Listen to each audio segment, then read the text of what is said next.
Hey guys, welcome to Tutorial Guru. Today we'll be learning how to scan QR code on WhatsApp, and now let's dive right in.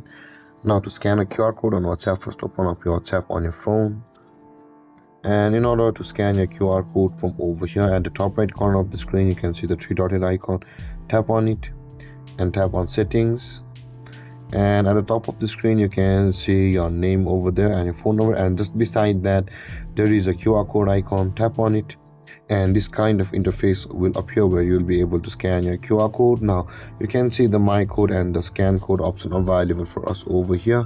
When you tap on the scan code mode over here, this kind of camera will open and you will be able to scan your QR code either from the camera over here or upload the QR code from the gallery, which is at the bottom left corner of the screen. You can see the button over there. Tap on that and the gallery will open where you will be able to scan your QR code on WhatsApp. And with that being said guys, this is how to scan QR code on WhatsApp.